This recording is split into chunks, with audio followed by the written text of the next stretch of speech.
Hi guys, like I said, today is an asynchronous day, so I'm going to give you instructions on how to do the activity. You're going to use all of that information that you learned in the lecture on Tuesday to build food webs and food pyramids and food chains for African game parks. So I'm going to share my screen with you.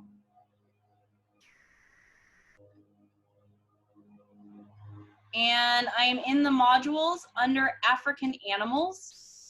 And when I click on this, it brings up the Google slideshow. It's basically saying you're an ecologist studying all of these African game parks and that you've gone to the parks and observed what animals are there. Here's a little bit of information about each of the game parks. So the Serengeti, Lake Manara-Nara, Ngorongoro, Tangier, the Masai Mara, and Amboseli. So it's a good information. You need to read this because it'll come into play when you answer some of the analysis questions. Here are some of the animals that you may not be familiar with, but if there's anything else on that data table, you can just look it up on Google. If it's a browser, it eats trees, whereas if it's a grazer, it eats grass. Here is your data table. So if there is an X, it means that organism was found in that park. So if you look at the olive baboon, they found the olive baboon in Tangier, Lake Manara-Nara, and the Masai Mara. They did not find the olive baboon in the Serengeti, Ngorongoro, or Amboseli. When you make your food webs, you're going to go down the data table. So you're going to make a food web for Amboseli Park, and you're going to go down the data table and only include those organisms that have an X. Note on the bottom, it says that every park has insects, grass, and trees. So as I go down for Amboseli, there's a yellow baboon, there's a Cape buffalo, there's an oxpecker, there's a cheetah, and an elephant. So what I would do, if I've got my paper, because you're going to do this on a separate piece of paper, I would start with the first animal I see. So I write yellow baboon. Doesn't matter where on my paper that I write yellow baboon, I would just write it somewhere. Then my next animal is the Cape buffalo.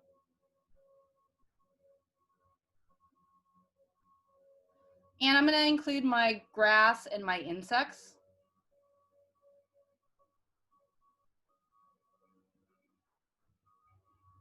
Okay, so my yellow baboon, he's an omnivore. Remember, omnivores are going to eat both plants and animals.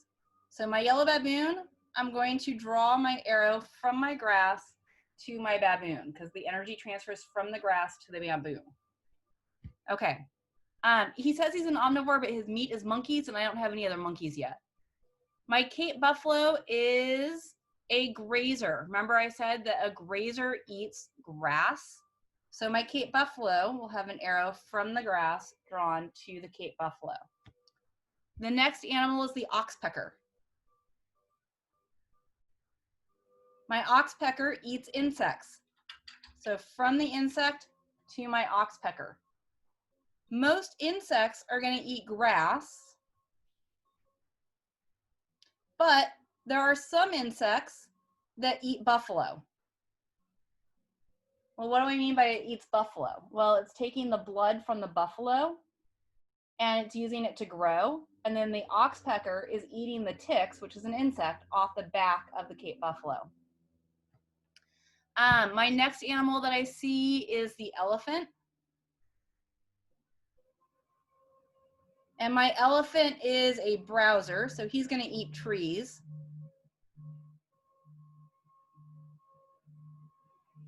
And see how it starts looking like a mess? And that's okay. There's no rhyme and reason to this as long as your arrows are correct.